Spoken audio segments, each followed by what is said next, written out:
I'm back now to show you how to edit your template. If you haven't installed your fonts already, now's a really good time to do it. If you don't have the fonts loaded, it's okay, you can still use the template. It's just going to choose default fonts. So go ahead and download your fonts and install them. You can use the video prior to this if you need more help, and then come back here and start to follow along. Okay, so each template's going to come with two formats. There's going to be a single version and a double version. The single version is going to look like this. It's just going to basically be a one-pager with no margins, and it's going to be cut to the exact size of the paper that you need. This is something you might want to send to the printer, or if you're printing directly onto like a pre-cut 5x7 piece of cardstock, then you're going to want to use this one. The only problem with this is that you don't have any bleed. So in the printing world, bleed is where, see how this line comes to the very edge of the paper? Well, most printers can't print all the way to the very edge of the paper, so it'll cut this off by about a quarter, maybe, quarter of an inch. And you're going to have a white border all around your entire invitation. So you're going to need that bleed there. This is better for sending to a printer, in this case, mainly because you do need that bleed. But that's what the single looks like, and then here's the double. This could also be multiple if you have a lot of small templates that can fit 5 to a page or 6 to a page.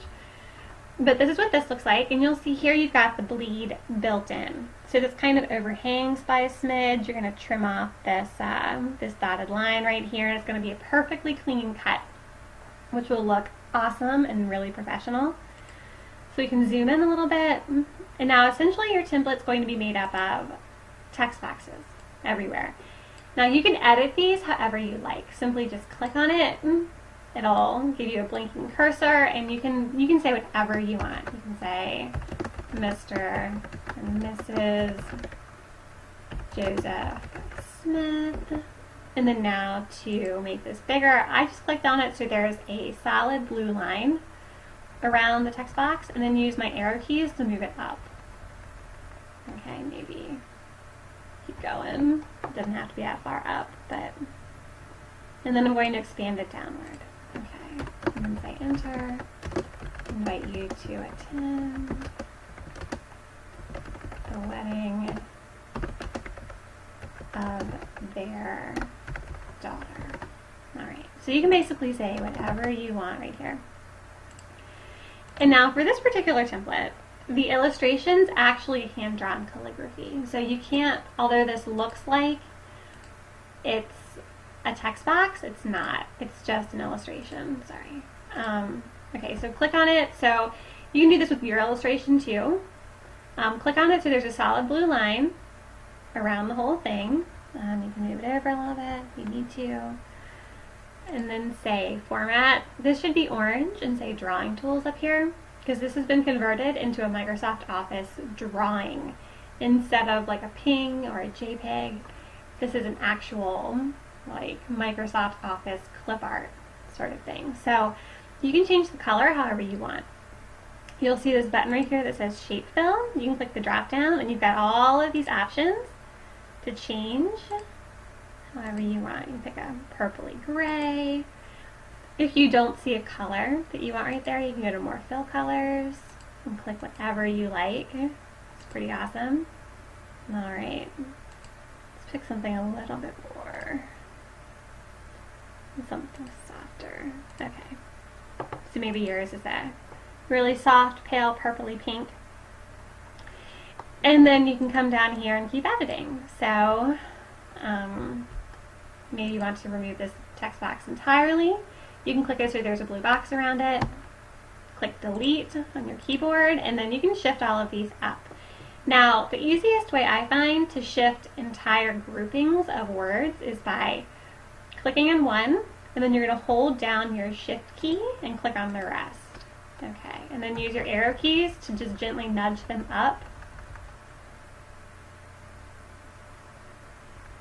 And then a little bit to the right. Perfect. Okay, that's it. So maybe to make this thing look more balanced, I'll nudge these ones down. Now, if you need to see where things are in relation to each other. Sometimes it's hard to get an idea, especially if you're trying to center things. I know I get a lot of emails about centering. So what I do is I'll go to File, not File, I'll go to View, and then Grid Lines.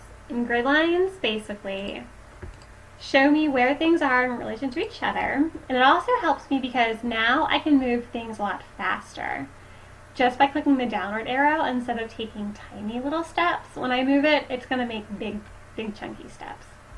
Okay, so I'll do that. Then I'll zoom out and see how things look.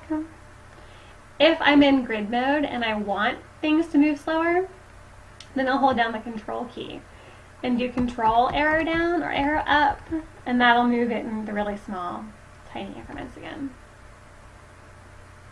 Alright, so then I'll get rid of my grid lines, and see, it doesn't look quite right yet. Move back up.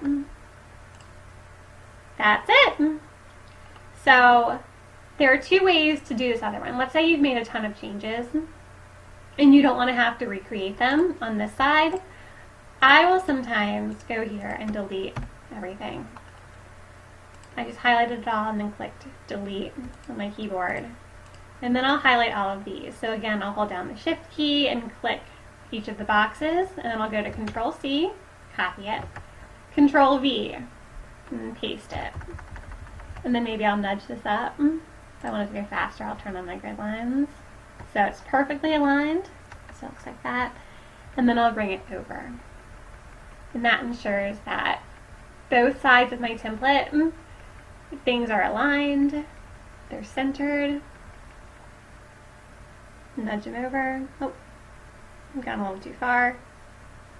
Yeah. If you get too trigger happy, it'll keep moving long after you take your hand off the keyboard. So just remember. Okay, so it looks like it's aligned. Turn on my grid lines, and that's how it's going to look. Maybe I'll add a little more space in here. Bring it down. Give it some breathing room.